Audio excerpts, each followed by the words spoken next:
Eu lerei dos versículos de 10 a 17.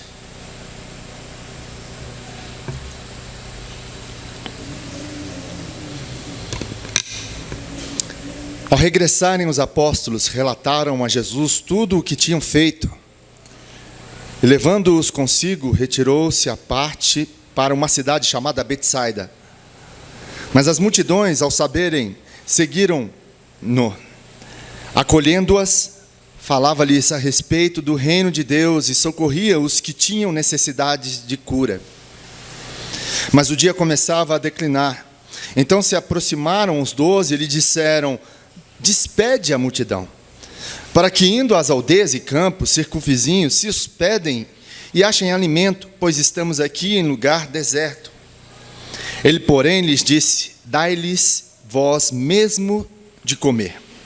Responderam eles: não temos mais que 5 pães e 2 peixes, salvo se nós mesmos formos comprar comida para todo este povo, porque estavam ali cerca de 5.000 homens. Então disse aos seus discípulos: fazei-os sentar-se em grupos de 50.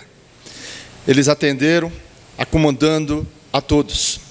E tomando os 5 pães e os 2 peixes, erguendo os olhos para o céu, os abençoou, partiu e deu aos discípulos para que os distribuíssem entre o povo. Todos comeram e se fartaram, e dos pedaços que ainda sobejaram, foram recolhidos 12 cestos. Nós temos realizado uma caminhada como discípulos de Jesus, a ser verdadeiramente discípulos e entender o propósito pelo qual Deus nos chamou, por meio do Espírito Santo, para que fôssemos seguidores de Jesus, para que seguíssemos os seus passos, para que em seus passos, o que nós poderemos fazer, nos passos de Jesus, como que nós devemos andar, como que nós devemos andar na nossa vida como discípulos, na caminhada cristã. O que é ser discípulos? Temos falado sobre isso. Domingo passado falamos sobre ser discípulos é aqueles que alcançam a maturidade em Cristo Jesus. Crente maduro na fé, crente que desenvolve a fé, é discípulo de Jesus. E nós temos visto isso e temos ouvido, eu tenho falado muito sobre isso, do que Jesus nos ensinou, do que Jesus fez nessa terra. Ao chegar, ele separa 12 discípulos para que o acompanhasse, para que através dos seus ensinos, eles pudessem entender o que Jesus queria que eles o fizessem. Não nada a respeito das suas ideias, dos sentimentos dos seus corações, dos seus achismos, mas do que Jesus queria que eles fizessem.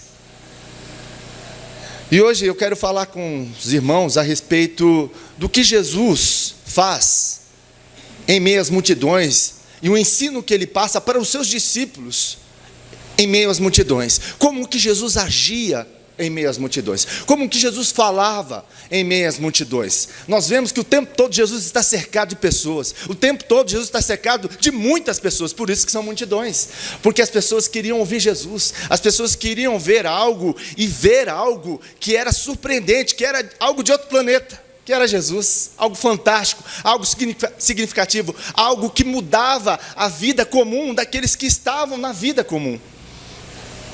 E Jesus, então, diante das multidões, é algo interessante que nós vemos no perfil de Jesus. Jesus sempre acolhe as multidões.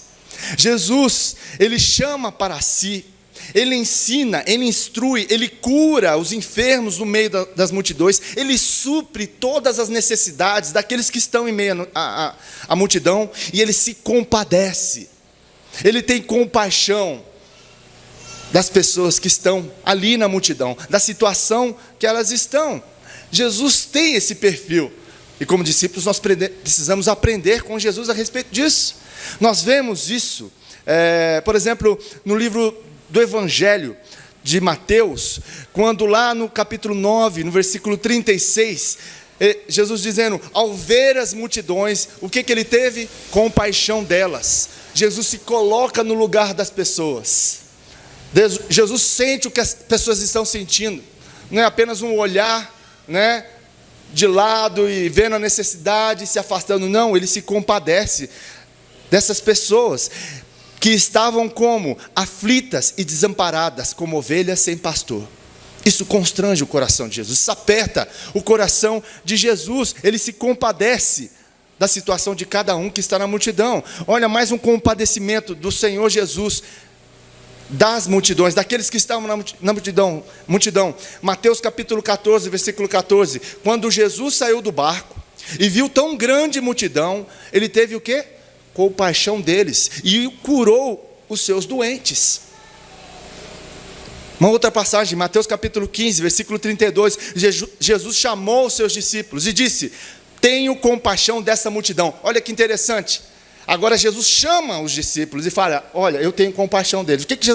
Qual que é a mensagem de Jesus? Tenham compaixão dessas pessoas. Assim como eu tenho compaixão delas, vocês que são os meus discípulos precisam ter compaixão delas. Não tenham um coração duro, não tenham um coração egoísta, um coração que olhe só para si, porque nós vivemos numa geração, e Jesus mesmo dizendo aqui, em que a cada dia que passa, as pessoas estão mais egoístas, as pessoas estão olhando para o seu próprio umbigo. É nesse tempo que nós estamos vivendo, é nessa cultura que nós vivemos. Por isso Jesus ensina os seus discípulos: olha, tenham compaixão da multidão, se compadece da multidão, se coloquem no coração dela, tenham um coração por essas pessoas, um coração sensível, um coração que ouve a necessidade das pessoas que estão com tantas necessidades, principalmente de Jesus. Jesus e as multidões aparecem no Evangelho de Mateus por 43 vezes.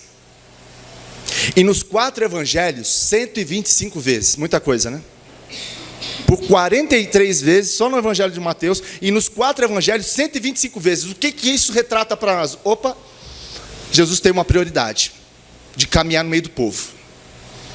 Jesus não ficava no gabinete pastoral, né? Ele caminhava no meio do povo, ele ensinava no meio do povo. Eu já falei aqui que Jesus ele tinha um ensino peripatético. O que é isso? Jesus ensinava caminhando, convivendo, se assentando, chamando aqueles para comer na sua casa e também se convidando para ir na casa deles. Foi assim que ele fez com Zaqueu. Zaqueu, desce daí que eu vou comer na sua casa. Jesus se autoconvida para comer, para participar, para se envolver, para se dedicar. E diante disso, como discípulos de Jesus, nós precisamos aprender. Jesus e as multidões, a relação de Jesus e as multidões era uma relação de ensino, de serviço. Ela não representa, claro, a totalidade de fazer discípulos em meio à multidão.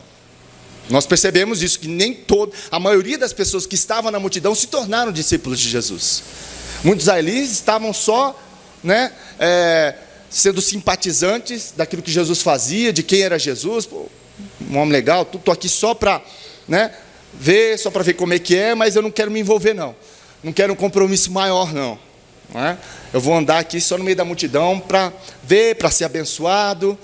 Nós sabemos desse processo, mas nós sabemos que Jesus estava no meio da multidão, e ali no meio da multidão, ele chamava, ele convocava discípulos para andar com ele. Jesus e as multidões, enquanto Jesus ensina as multidões, os seus discípulos estão ali escutando os seus ensinamentos.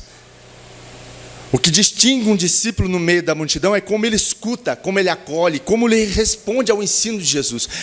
Isso que distingue um discípulo no meio da multidão. Ele para, ele presta atenção, ele escuta, ele não apenas ouve, mas ele escuta, ele internaliza aquilo que Jesus está falando. Ele acolhe aquilo que Jesus está falando. E ele vai responder ao ensino de Jesus. É um movimento, é uma ação é uma resposta em relação àquilo que Jesus diz. Um segundo ponto é que, enquanto Jesus ensina e serve as multidões, os discípulos observam e aprendem como fazer. Como que faz? A melhor coisa para a gente aprender uma coisa é vendo o outro fazer, não é? Eu aprendi muita coisa com meu pai, vendo ele fazer, consertando as coisas em casa, um chuveiro, a gente vai olhando, e a gente vai, pai, como é que faz isso? Agora Isaac está fazendo muita pergunta, né? Papai, como é que você fez isso? Como é que você faz isso, né? E eu vou ensinar, ó, filho, é assim, aí eu mostro para ele. Aí ele aprende. Aprendeu? Entendeu? Entendi. Faz aí agora você. E ele começa a aprender. O ensinamento é isso. É aprender como fazer. E Jesus fazia isso com seus discípulos. Na sua dedicação, na sua paixão, na sua abordagem, na sua autoridade. No meio da multidão, então, surgiam novos discípulos, que emergiam em meio à multidão. Aqueles que já são discípulos são formados através do ouvir, do observar e do imitar. E nós, diante desse texto, então, que nós lemos, e nessa introdução que eu fiz aqui a respeito do que Jesus fazia em meio à multidão, nós vemos aí, no capítulo 9, no versículo 10, a famosa história da primeira multiplicação dos pães e peixes. E no versículo 10, se você perceber comigo aí, a primeira palavra que é usada no versículo 10 é ao regressarem, ao voltarem. Opa, se eles estão regressando de quê? De algum lugar. Quando nós analisamos o contexto aqui no início do capítulo 9, nós vemos que Jesus chama os 12 e dá instrução para eles. Olha, vocês eu vou dar para vocês poder, autoridade, para que vocês venham expulsar demônios, para que vocês venham efetuar curas. Eu vou enviar vocês para pregar o reino de Deus e curar os enfermos. É isso que Jesus ensina. Vão a caminho, vão andando, vão então falando e vão vivendo aquilo que eu falei para vocês realizarem. Façam isso. Então, no capítulo 9, dos versículos 1 a 6, Jesus dá uma missão para os seus discípulos. Dá uma missão. E nessa missão, há sucesso. Por que há sucesso? Os versículos de 7 a 9, o rei Herodes, ele fica desestabilizado com a notícia de que tinham homens, e tinha um homem que estava ensinando esses homens a realizarem coisas que estavam chacoalhando aqueles lugares, as vilas, por onde eles passavam, estava tumultuando. E Herodes então fica preocupado. Quem que é esse aí? É Elias que retornou? É um dos antigos profetas? Eu mandei decapitar João Batista, será que ele voltou? Não é possível, porque o que está acontecendo é como acontecia no passado. Eu matei o mal pela raiz e ele está aí de volta. Então há uma desestabilização do governo de Herodes. Isso retrata então o sucesso dos discípulos. O empenho que eles estavam dedicados a realizar a vontade, a missão que Deus deu para eles como os discípulos. Eles estavam fazendo corretamente, estavam fazendo bem a lição de casa que Jesus tinha dado para eles. E aí, ao voltarem, entra no nosso texto, os apóstolos relataram a Jesus o que tinham feito. No versículo 10, eles relatam sobre isso, né? Os apóstolos relataram tudo que eles tinham feito. E, levando-os consigo, retirou-se à parte para uma cidade chamada Betsaida. Então Jesus foi fazer o quê? Descansar com eles. Olha, vocês trabalharam bem, vocês tiraram nota 10, estrelinha, parabéns. Agora, vamos dar uma descansada, porque vocês trabalharam. Vamos se retirar para Betsaida. Vamos sair um pouco da multidão, para vocês terem um tempo de descanso. Como que é bom, né? Ter um descanso. Recarrega as baterias. É bom a gente ter aí uma semana, 10 dias, 15 dias, né? Para dar uma respirada diante de todo o trabalho que temos, né? Diante de todo o estresse que vivemos. Isso é importante, é bom. Jesus sabia disso, por isso que retira eles.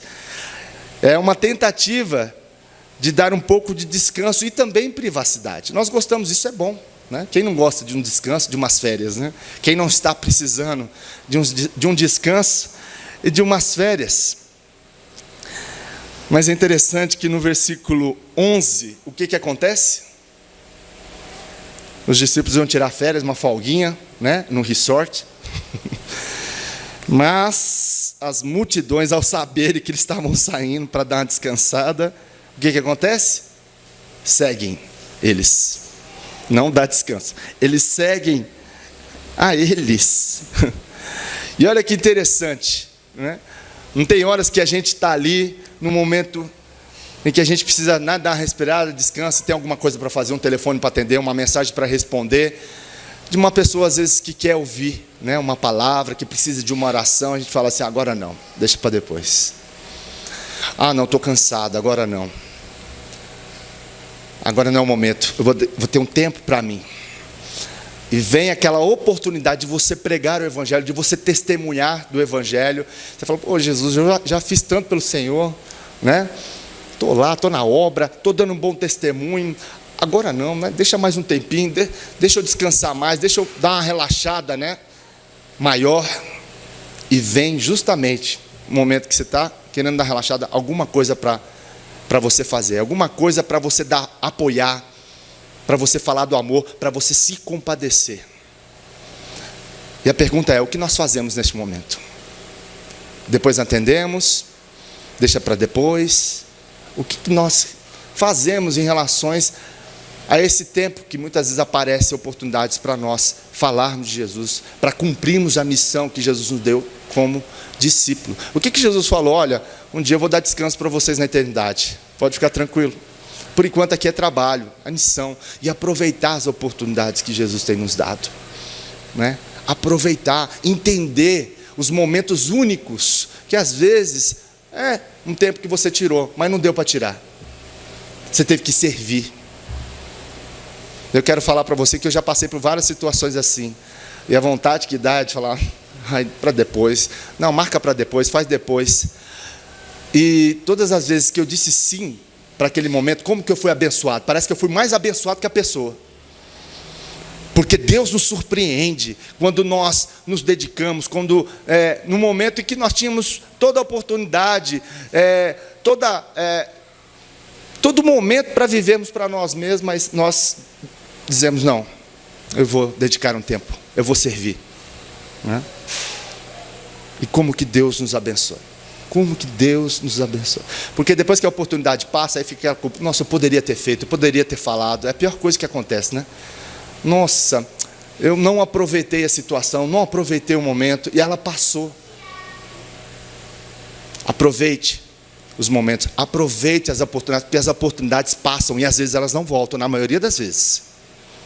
Nós, como discípulos de Jesus, temos que aproveitar todas as oportunidades, porque nós sabemos que nada acontece à toa, por acaso. Nós não servimos a um Deus do acaso.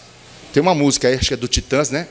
Que fala, né? O acaso vai me perseguir, meu irmão. Nosso acaso se chama Jesus Cristo. Nós não temos coincidência na nossa vida, nós temos cristocidência. É Cristo que nos chama, é Cristo que nos direciona, é Cristo que nos comissiona, é Cristo que nos ensina a viver como Ele viveu neste mundo e cumprir a sua missão. Nós não estamos aqui no mundo num resort, gente. O mundo prega isso, você tem que descansar, você tem que viajar, você tem que viver intensamente isso. Eu não estou falando que isso é errado, eu não estou falando que isso é pecado, não, de forma alguma, tanto é que Jesus retira, mas no momento de retirar, tem prioridades, que às vezes você tem que dizer, não, isso aqui pode ser para depois. A minha prioridade é fazer a função de discípulo, é cumprir a missão que Cristo me deu. Como que Jesus vai agir? Versículo 12. Versículo 11 ainda. Ele acolhe as pessoas. Acolhimento. O que é acolhimento? Você já acolheu alguém? Acolher, assim, acolher, abraçar, se envolver. Não é ela lá que ele acolhe as pessoas. Eu fico imaginando Jesus, às vezes pensa que Jesus está pregando lá longe, né? E não, mas a expressão que é usada aqui no texto é justamente assim, olha, as pessoas se sentem acolhidas, se sentem aconchegadas, protegidas. Elas percebem que Jesus está dando prioridade para elas, em meio ao descanso que ele tinha todo direito com seus discípulos, porque eles trabalhavam muito, estavam trabalhando muito. Então Jesus acolhe, Jesus tem uma excelente recepção a essas pessoas, e falava-lhes o quê? A respeito do reino de Deus. O que ele estava falando? Jesus estava reorientando a vida dessas pessoas, porque o que acontece com as pessoas no mundo, elas estão desorientadas, não é isso? segue um tanto de gente com um monte de ideologia na cabeça, um monte de bobagem, né, que não está firmado na palavra de Deus, e a pessoa está seguindo lá. E às vezes a pessoa vem para você pedir um conselho, opa, você tem a oportunidade de falar da palavra de Deus para reorientar a vida da pessoa, para que ela tenha um norte, onde ela vai caminhar e vai ser algo que vai abençoar a sua vida, que vai transformar a sua vida, que vai fazer com que ela entenda os propósitos e planos de Deus e caminhar segundo a vontade de Deus. Reorientação. Jesus falava-lhes acerca do reino de Deus, algo importantíssimo que fomos chamados para falar, para viver. Falar e viver a respeito do reino de Deus, que é o maior reino do universo. Não existe o reino como o reino do nosso Deus, que foi implantado pelo próprio Jesus. Esse reino é maravilhoso, sabe por quê? Ele fala sobre paz, justiça e alegria. Quer coisa melhor do que esse, num tempo que nós vivemos? Quer coisa melhor do que essa? Viver num reino que tem paz, justiça e alegria? Nós só estamos no aquecimento para ir para o céu, gente. Isso aqui é aquecimento só. O que a gente vive aqui nesse momento de culto é um pedacinho do céu, do que a gente vai viver na presença do Senhor. Paz, justiça, alegria, não é? É totalmente ao contrário. O mundo tenta dar paz, é uma paz falsa. Não é a paz que o mundo não pode dar. Não tem como.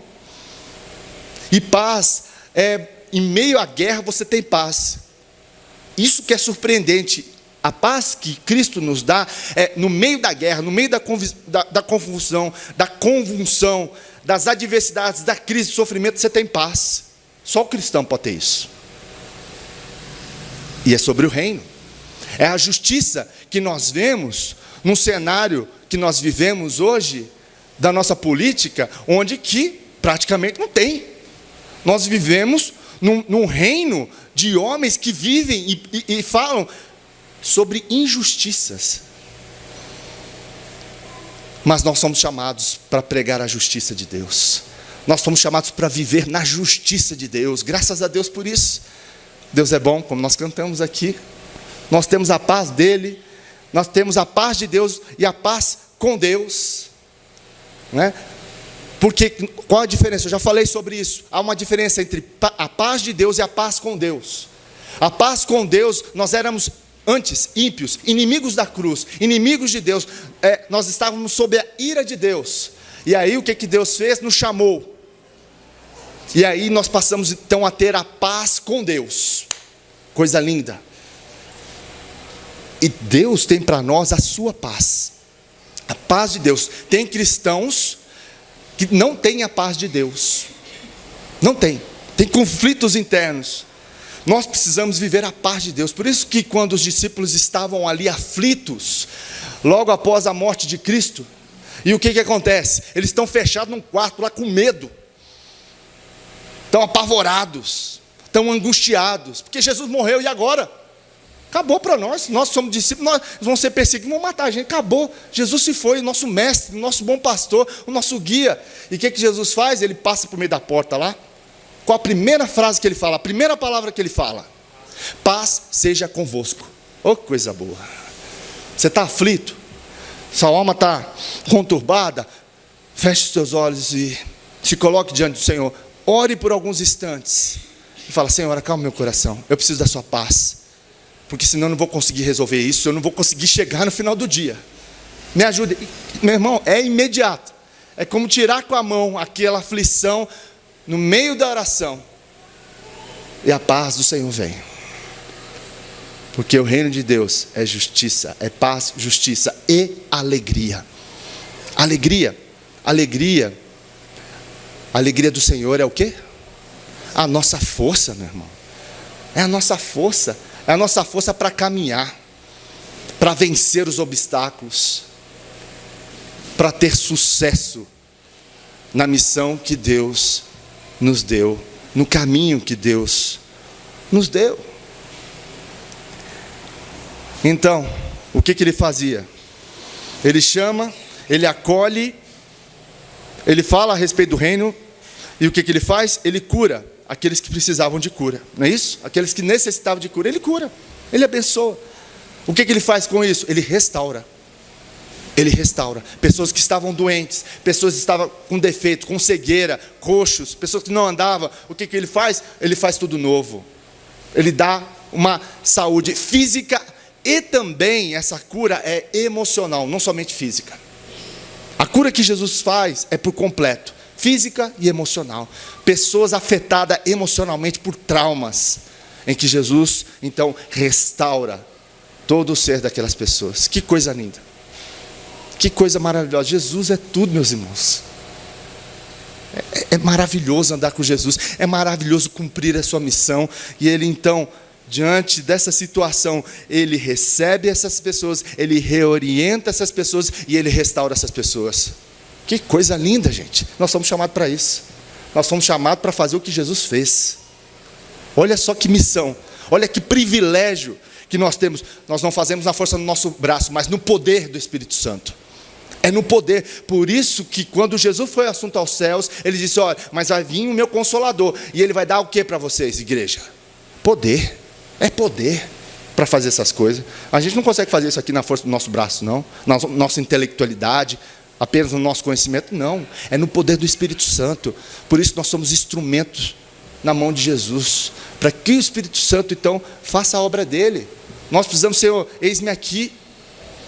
Envia-me em mim, usa-me da forma que o Senhor quiser, para que eu possa aproveitar as oportunidades que o Senhor tem me dado, para receber, reorientar e restaurar as pessoas em meio às multidões, em meio ao lugar que Deus te plantou. Onde que Deus te plantou? Onde que Deus te firmou? É Quintabirito? Na empresa que você está? Na família que você está? Você foi chamado para receber as pessoas, reorientá-las e restaurá-las. Essa é a sua missão. Descobriu a sua missão agora, meu irmão? Aonde você está? Descobriu? Difícil ou quer que eu repita? Você foi chamado, no lugar onde você está, para receber as pessoas, para acolher as pessoas, reorientá-las e restaurar no poder do Espírito Santo. Ore por elas, abençoe elas. Deus chamou para isso. Deus nos chamou para isso. Então nós vemos esses três movimentos de Jesus em meio às multidões. E diante disso, os seus discípulos, eles deveriam o quê? Eles estão vendo Jesus, eles deveriam ouvir Jesus, observar, ser impactados também pela ação de Jesus e imitar a Jesus. É isso que nós devemos fazer. Esse é o propósito das Escrituras na nossa vida, agora nesse momento.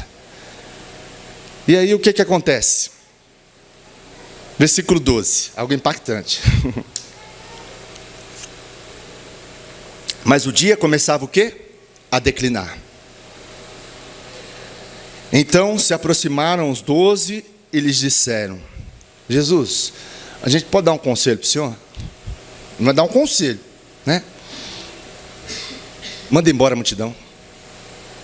Ó, manda cada um para suas casas, para suas vilas. Ó, fala para eles, ó, sai fora. Manda embora. Despede a multidão. É um tom grosseiro esse. Se nós formos no original aqui, o tom é grosseiro. É tipo de assim, Senhor, manda. Nossa, tô aguento. Você já fez isso alguma vez? Nossa, não aguento mais falar com o fulano. Vai embora, tchau. Essa é o sentimento dos discípulos. Jesus, manda esse povo embora. Aguentando mais. E o que temos aqui então? Algo interessante, né? Da preocupação dos discípulos. São aquilo que estava acontecendo diante da multidão. Mas nós vemos algo de comodidade dos seus discípulos. Algo cômodo. Não quero me relacionar com pessoa. Quero ficar na minha comodidade, na minha zona de conforto. Não quero mais lidar com o tipo de pessoa porque ela não vale a pena. Não aguento mais. Eu já fiz isso pela pessoa. Você já fez uma lista do que você fez para as pessoas e elas não responderam a você? E você fala assim, vou abandonar, não dá mais. De vez em quando eu vou orar por ela, só para não falar que eu não deixei de ser cristão.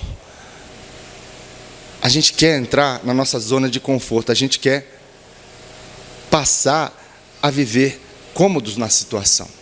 Cômodos. E diante disso nós precisamos tomar cuidado em relação a isso, para que nós não venhamos cair nesse erro. Diante do sucesso que esses homens tiveram, Lá no início do capítulo 9, eles então se confortaram, eles se mantiveram então na sua zona de conforto. Não, Senhor, é melhor mandar embora, porque vai dar muito trabalho. Não é? A gente já está com sucesso, a gente já garantiu aqui o bônus, a estrelinha, né? Vamos descansar. O Senhor não trouxe a gente aqui para Betsaida para descansar, então vamos descansar. Manda embora. Manda embora.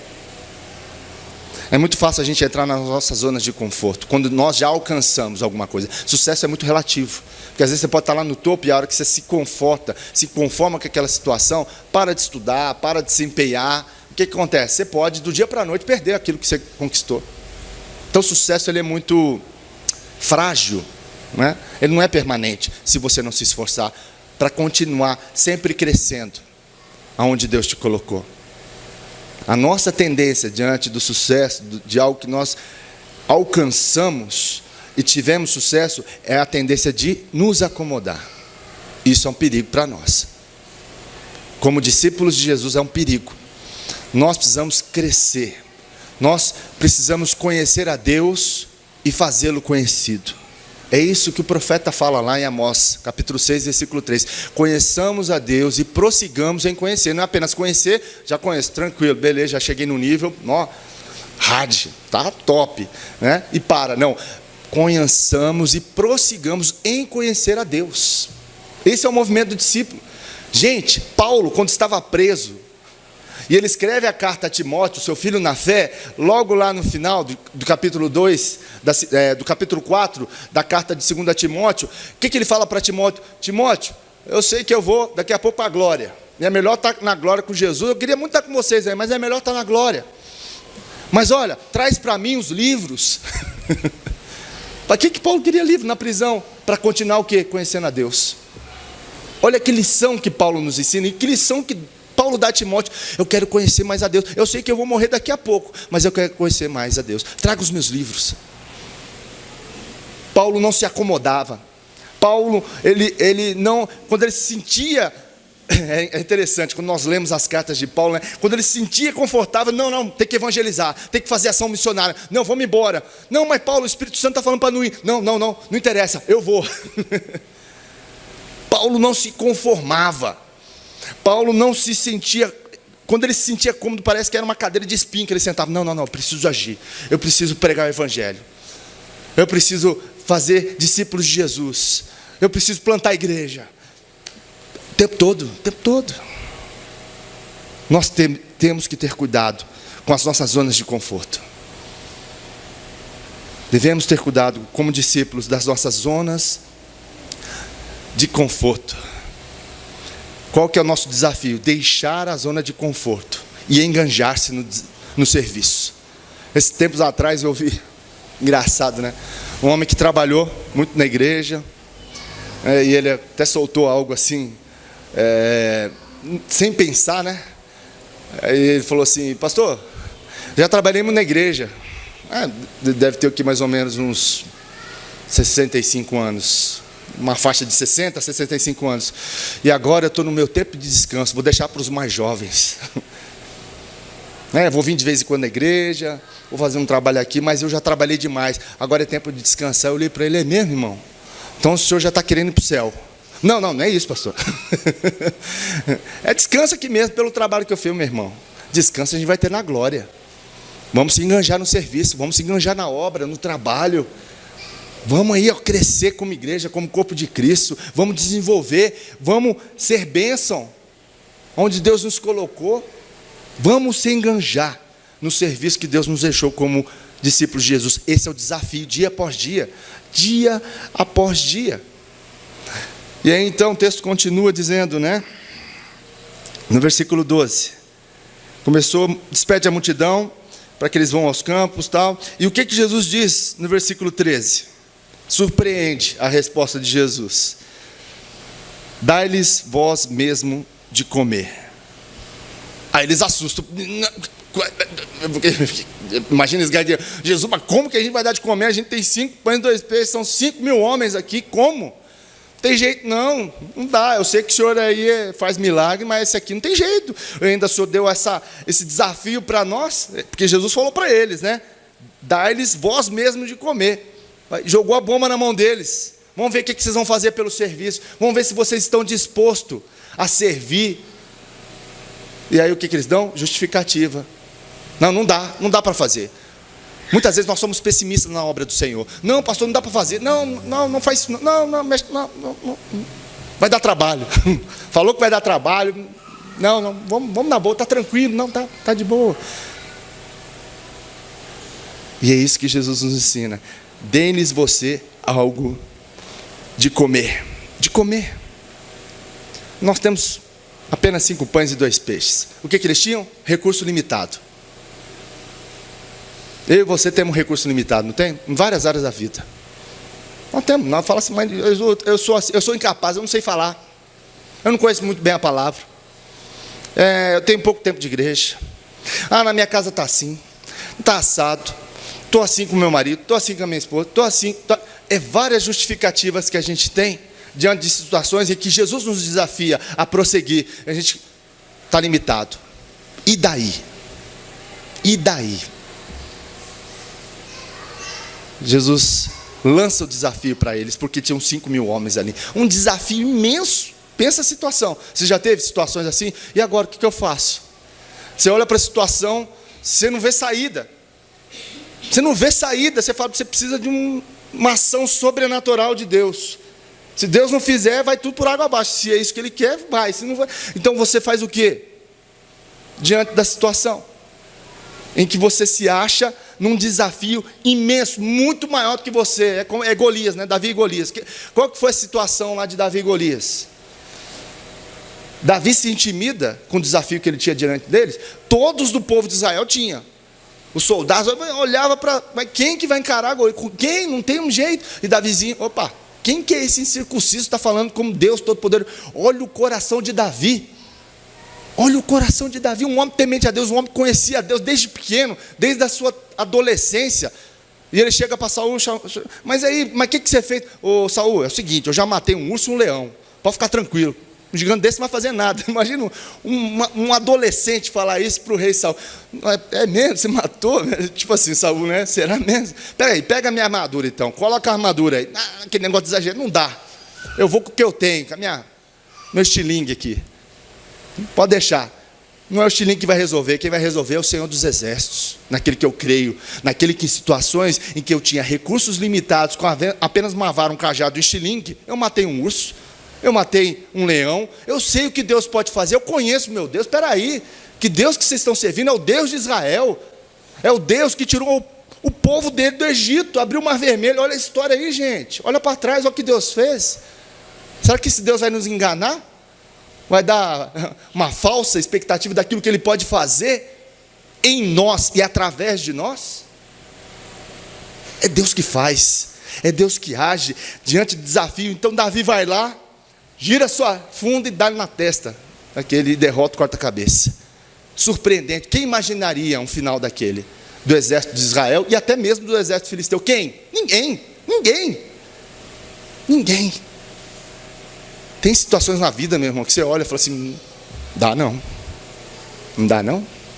Deus é especialista em realizar coisas impossíveis, porque Ele é o nosso Deus, o Deus do impossível. É o Deus do impossível.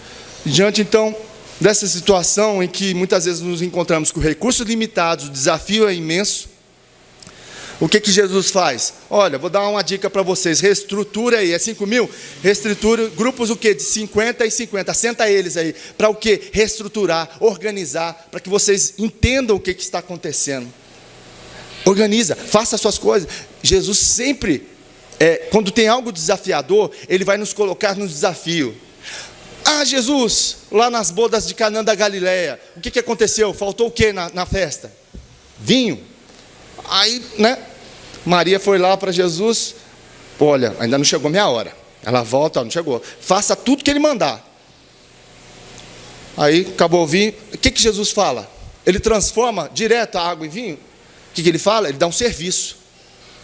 Enche para mim as talhas. Ele dá um serviço para o povo. Enche aí. Eu fico imaginando aquele pessoal enchendo o vinho. O que Jesus está querendo fazer com essa água aqui? O cara acha que está tantã. Mas é água, acabou o vinho, esse aqui é água. Mas são 18 talhas. com litros grandes, era muito vinho. Mas encher água para quê? O que ele vai fazer? Transformar isso aqui em vinho? Mas tá. Então eles fazem um serviço. Trouxeram para ele. E o que Jesus fez? Transformar água em vinho. Diante dos desafios, Deus vai nos colocar nos desafios. Não vai dar nada de mão aberta. Não cai nada do céu, meu irmão. Tem que trabalhar. Tem que se esforçar. Tem que ir. Reestrutura para Deus agir. Reestrutura a tua vida para Deus agir. Reestrutura. Né? Organiza. Não abandona não. Organiza, reestrutura para Deus agir. Recursos limitados eles tinham. O desafio era imenso. E Jesus ensina. Reestrutura. Monta grupos de 50 em 50. E o que aconteceu? Versículo 16.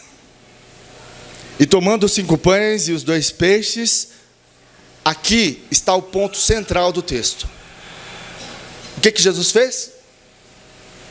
Depois que ele pegou 5 pães e 2 peixes, o que ele faz? Ele ergue os olhos para o céu. É de lá que vem o poder. É de lá que vem a solução. A minha e a sua. Não é na nossa força, não é na nossa intelectualidade, não é no nosso conhecimento, não são nos nossos recursos, não é que você tem, não deixa de ter. Meu irmão, é no Deus Todo-Poderoso que nós cremos, que nós olhamos para Ele e falamos: Senhor, está aqui, tudo que eu tenho. Abençoa, faz a tua obra, faz o teu querer, faz aquilo que o Senhor quiser. Olhe para o céu, crê em Jesus e Ele fará segundo a sua vontade, não a minha nem a sua. Jesus olha para o céu, Ele dá graças a Deus e Ele parte. É isso que nós temos que fazer na nossa vida. Está difícil, está complicado, casamento, filho, trabalho. Meu irmão, olha para o céu, dá graças a Deus pelo que você tem. Nós temos muito mais do que aquilo que nós necessitamos para viver. Muito mais. Agradece ao Senhor, diante dos desafios. Fala assim: está aqui, Senhor, que eu tenho. É o que Davi fez, eu tenho uma funda. Eu sei que Deus vai usar isso aqui para a glória dEle, para derrubar esse gigante. E aí o que aconteceu?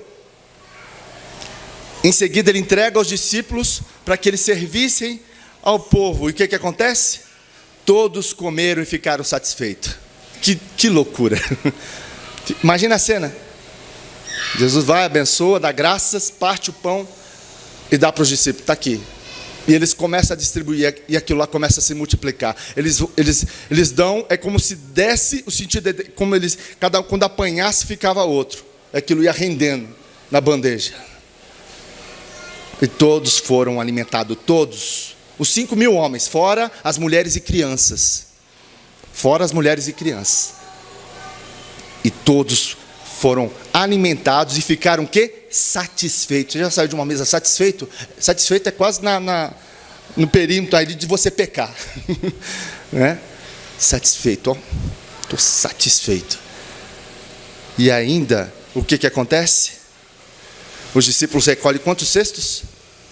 12 cestos cheios de pão. Olha que interessante. Jesus, olha a narrativa do texto. Jesus inicia com os 12, dando instruções a ele para que eles vão e preguem, expulsem o demônio e façam aquilo que Jesus falou. E ele termina com o quê? Com 12 cestos de pão. Você já parou nesse detalhe? A gente ouve, mas esquece desse detalhe. Foi 12 cestos. E o que é cesto aqui no original? É aquele borná, alforge. O que é um borná na época? Era tipo algo que eles pregavam na perna, era uma bolsinha. E eles colocavam ali. Por isso que quando ele chama, Jesus chama: não leve nem alforge. Não leve essa bolsa aí não, vai sem. E eles encheram então 12 alforjes, cheios de pedaço de pão. Além do milagre, Jesus os abençoa.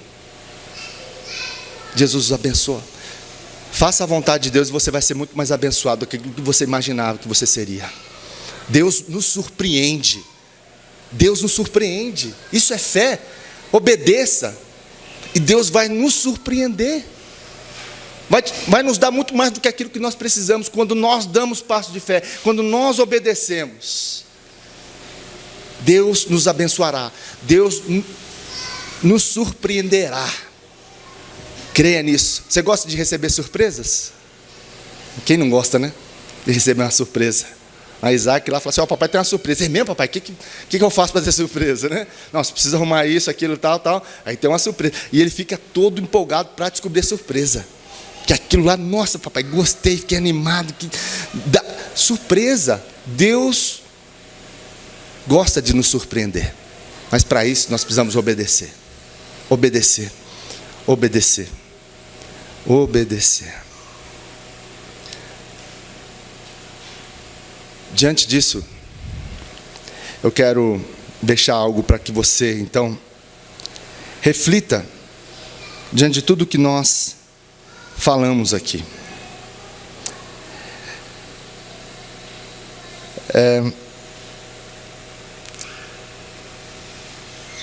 Pense nisso. Com que grau de consciência você tem participado semanalmente deste momento? Quando você ouve a palavra do Senhor, quando você está aqui ouvindo a palavra do Senhor, você tem ouvido, observado, deixar-se impactar pela palavra e procurado imitar a Cristo? Será que você tem feito isso semanalmente? Você tem feito isso mesmo? Que grau? Qual o grau de consciência que você tem participado? Do momento que nós passamos aqui estudando a Bíblia, ouvindo a palavra do Senhor, será que você tem ouvido mesmo, tem escutado, tem internalizado, tem observado, tem deixado a palavra te impactar para que você imite a Cristo? Qual é a zona de conforto que Jesus o desafia a deixar a fim de ser um instrumento dele? Qual que é a sua zona de conforto? Onde você encosta e fala assim: não vou ficar aqui. Onde você, não mexe não, Jesus, com isso, que eu não estou a fim de mexer com isso agora. E Jesus quer mexer com isso agora. Quer trabalhar essa zona de conforto que te desafia a deixar de ser um instrumento na mão dele. Porque Deus quer te usar. E é um privilégio para nós ser usados por Deus. Qual que é essa zona? Qual que é essa desculpa que você dá? Qual que é a justificativa que você dá para Jesus? Não sair da sua zona de conforto. Diante dos desafios que você tem, a sua mente e a consciência de sua limitação, onde estão os seus olhos? Estão nos problemas? Estão nas dificuldades? Ou estão em Jesus, diante dos desafios? Para onde você tem olhado? Para os medos? Você tem olhado para os gigantes? Você tem olhado para a multidão? Jesus manda a multidão, eu não dou conta, eu não consigo fazer isso. Onde estão os teus olhos? Diante dos desafios. E quarto e último, creia que Deus tem para a sua vida um projeto imensamente maior do que a sua mera sobrevivência neste mundo. O projeto de Deus é maravilhoso para a sua igreja, para a minha vida, para a sua vida. Creia nisso, creia no poder de Deus, creia que Ele pode fazer infinitamente mais do que pedimos ou pensamos. Deus quer usar o seu povo, Deus quer abençoar os seus discípulos, quer que eles sejam bênção e sejam abençoados, né? Nós não devemos fazer nada por troca, nada em troca a Deus. Eu vou fazer isso porque vai sobrar, né? Depois alguma coisinha, né? Para mim, não. Esperar fazendo, esperando a surpresa, não. A gente faz porque a gente obedece. E com isso nós somos surpreendidos por Deus. Pense sobre isso. Feche teus olhos. Coloque a sua vida diante do Senhor. Nesse momento. O que Deus tem feito com você? Na sua caminhada, onde você está, em que momento da vida você está? Em meio à multidão, porque onde você está tem gente. E Jesus está te ensinando. Presente a sua vida diante do Senhor. Coloque-se diante de Deus neste momento. E seja sincero com Ele.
Sonda-me, Senhor, e me conhece.